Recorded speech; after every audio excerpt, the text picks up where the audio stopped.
Hello दोस्तों, नमस्कार। मैं देवव्रत मौर्य आप सभी दर्शकों का स्वागत करता हूं। आप जिस भी समय जिस भी परिस्थिति में इस वीडियो को देख रहे हैं, इस वीडियो को देखने के बाद इस जो कहानी को आप सुनेंगे, ये कहानी का मतलब क्या है मैं वो आपको बाद में बताऊंगा। मैं सबसे पहले वो कहानी आपको बताता हूं कि एक बार एक संत एक राजा को रोज उनके राज दरबार में जाकर के उनको एक फल देते हैं और राजा अपने ईगो में रहते हैं, अपने घमंड में रहते हैं और बार बार उस फल को उठा करके अपने संतरी को दे देते हैं। ये क्रिया नित्य कर्म चलता रहता है। रोज संत जाते हैं राज दरबार में, राजा को फल देते हैं, राजा फिर से संतरी को देते हैं, फिर से संत वापस आते हैं। ये प्रक्रिया चलते चलते 6 महीने 8 महीने बीत गए, 10 महीने बीत गए। राजा एक दिन इरिटेट होने लगा, घमंड में आ गया कि रोज चला आता है, ये लगता है जब तक इसके हाथ का दिया हुआ फल मैं खा नहीं लूंगा तब तक ये मानेंगे नहीं। तो राजा एक दिन उस फल को जैसे ही संत उनके हाथ में देते हैं, उस फल को अपने दांत से जैसे ही टुकड़े को काटते हैं, देखते हैं कि उसके अंदर एक बड़ा सा हीरा छुपा हुआ है।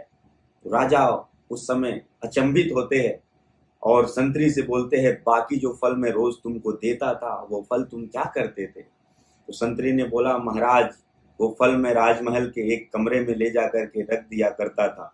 मैं जानता था एक दिन आप जरूर इस फल के बारे में हमसे पूछेंगे। और जब राजा जा करके उस कमरे में सारे फल को अलग अलग करते हैं तो देखते हैं कि सारे फल के अंदर एक हीरे का बड़ा सा टुकड़ा रहता है। और उस 9 महीने 10 महीने की प्रक्रिया के दौरान रोज एक फल देने का जो क्रिया चल रहा था संत के द्वारा, उसमें ढेर सारे हीरे इकट्ठे हो चुके थे और इतने हीरे थे वो कि राजा के संपत्ति से कहीं ज्यादा उसके कीमत थे। तब राजा को समझ में आता है, जिसको मैं मामूली सा संत समझ रहा था, फकीर समझ रहा था, वो व्यक्ति तो हमसे भी ज्यादा अमीर है, जिसने मुझे 9 महीने के अंदर पूरे पूरे राज्य दरबार के जितने धन है उससे कई गुना ज्यादा के हीरे दे चुके हैं। तब राजा को उस दिन समझ में आता है और माफी मांगता है। ठीक इसी प्रकार से आज वाईटीएम में, आज हमारे वाईटीएम के कई योद्धा आपके दरवाजे तक आपको हमारे प्लान को बताने के लिए कई बार प्रयास करते होंगे, फॉलोअप करते होंगे, बार बार आपको प्लान समझाने का प्रयास करते होंगे, आप इरिटेट होते होंगे। दोस्तों, आप इरिटेट मत होइए, ईगो में मत रहिए, थोड़ा सा समझिए, धैर्य रखिए।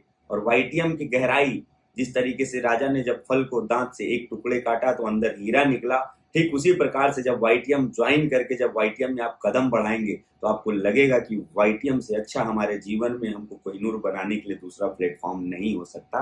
तो दोस्तों, एक बार जरूर आप हमारे किसी भी वाईटीएम योद्धा को इग्नोर ना करें। एक बार वाईटीएम प्लान को, वाईटीएम के प्रोडक्ट को, आज वाईटीएम के चमत्कार को समझें और अपने भी जीवन में चमत्कारी परिवर्तन करने के लिए अग्रसर हों। धन्यवाद।